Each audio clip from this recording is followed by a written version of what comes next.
Hi Pooja, how are you? Good. How are you doing? Are you ready for 15 questions with 3 leads? Absolutely. Looking forward to it. Great. Let's get started.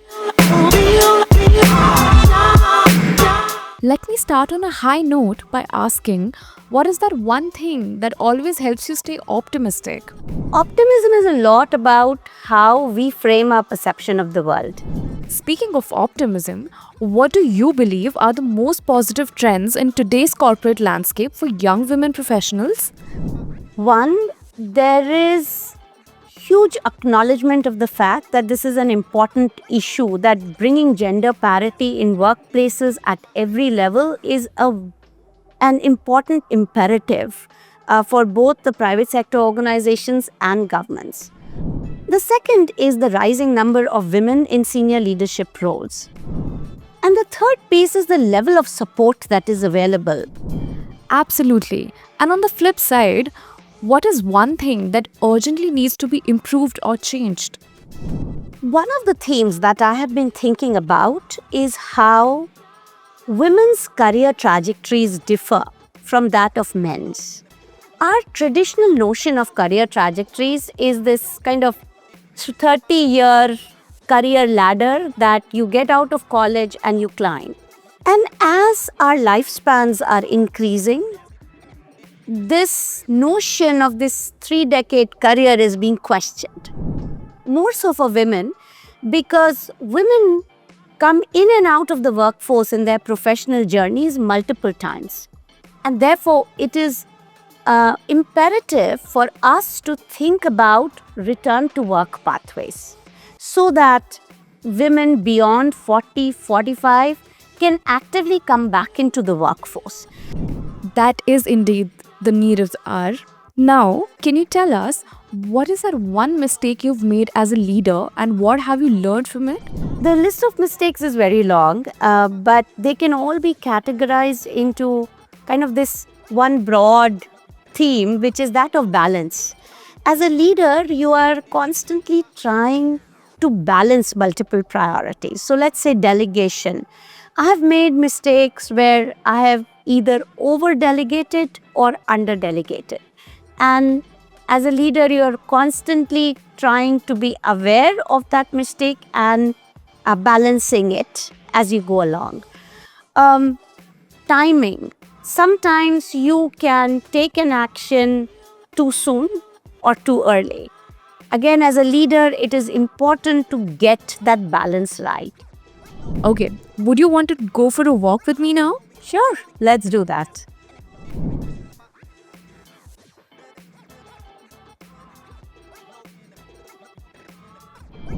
So I'm curious to know, Pooja, what is your approach to setting and achieving goals?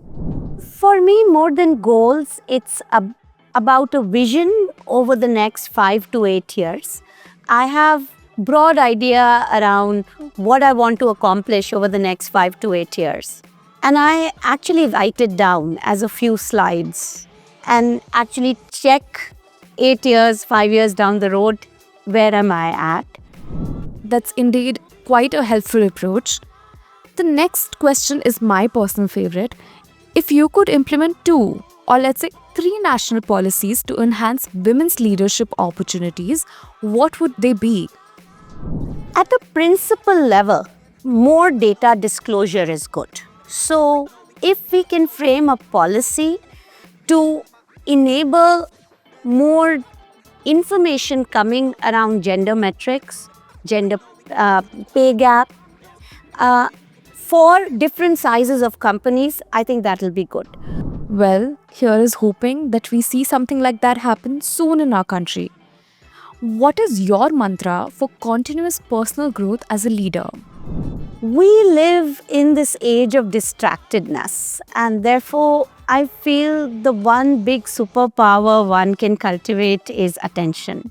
And attention is really all you need. Now, speaking of growth as leaders, we all know that there is collective effort that's not possible without our allies. How do you think men can become more aware of and address unconscious biases that impede women's leadership opportunities? I think the first important step is to acknowledge that all of us are products of our conditioning and we have these biases and stereotypes.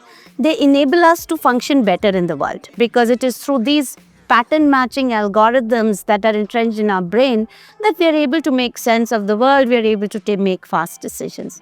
So first step is to acknowledge that these biases exist and a lot of the decisions we made are educated by some of those biases.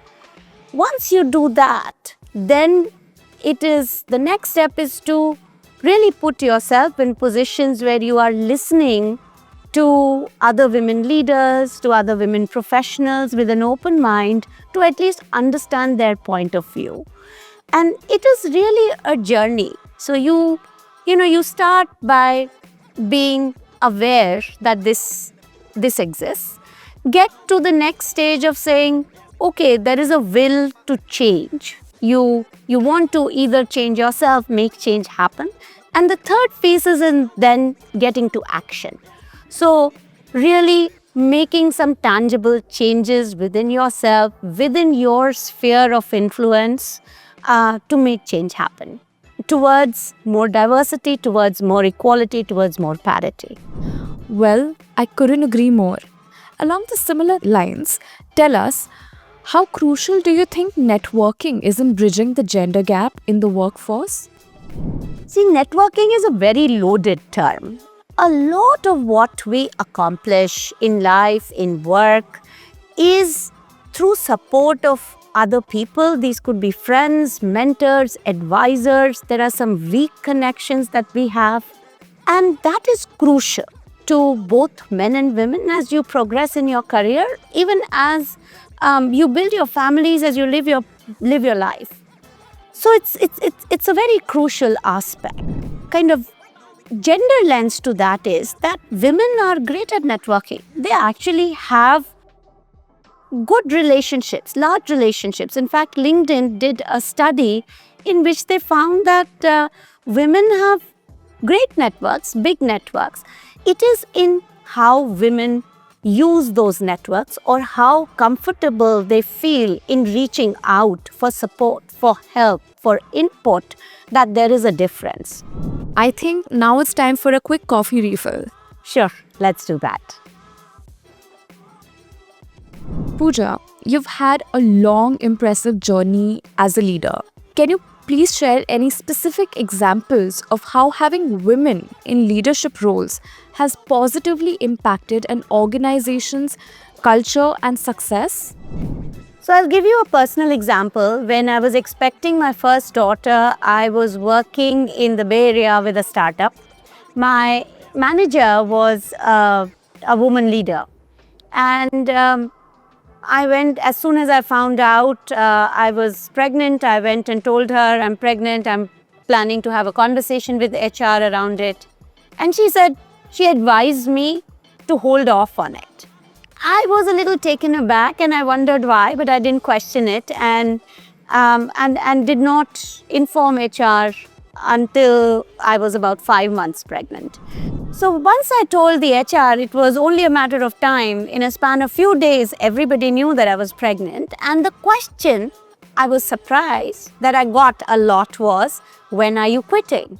I hadn't anticipated that.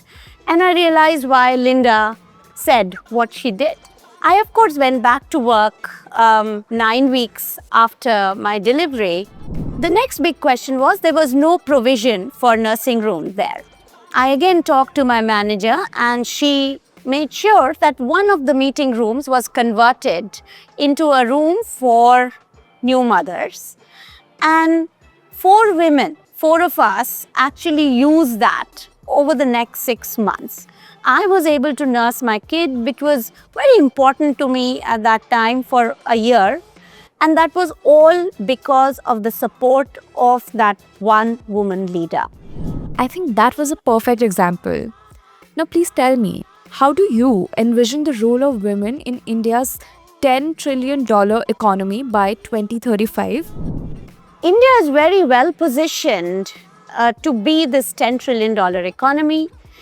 We have the advantage of the demographic dividend, the digital public infrastructure, the growth we have been experiencing over the last few decades. But if we have to make that ambition a reality, one of the big unlocks that is needed is increasing our female labor force participation rate. Our labor force participation rate for men is at 80%. For women, it is at 27%. Any country that has grown a lot over a short period of time has had to increase the female labor force participation rate. Rightly said. Next, on a personal level, what impact do you hope to have on future generations of women leaders? Well, personally, I've been very fortunate to have mentors, advisors, supporters, champions, both men and women, who have supported me both in my professional and personal journey. I would like nothing more than to pay it forward to fellow women entrepreneurs, fellow women leaders, women who are building organizations, building teams, and be a sounding board as they break new ground and as they reach new heights. Well, I'm sure that will translate into reality very, very soon. Now, what is next on your professional bucket list? Well, I have never believed in bucket lists, so I don't have one. I do have the mantra of living up each day and really try to live each day as you would like to live your life. Of course, inspired by Annie Dillard's quote of how we spend our days is how we live our lives. Sounds exciting and something that I would want to adapt to. Now, next one is a fun one. If you were to author a book about leadership, what would it be called? I think I would call it The Female Advantage. We have focused a lot on the challenges and barriers that women face in workplaces, in professional lives, just balancing it all. But I think there is something to be said about the value that uniquely female perspective brings to a workplace, brings to the society, brings to policy making, building teams, building companies. And it is high time that women recognize that. And also as a society, workplaces, we recognize that and take advantage of that. Well, I'm sure the publishers are already lining up. Now, the last one. What 3 words would you use to describe the Stree-Leads of the next generation? Well, I'd say be fearless, be focused, and be unapologetically yourself. Awesome. Thanks a lot, Pooja. It has been very inspiring to speak to you. Thank you so much. I really enjoyed the conversation and all the very best.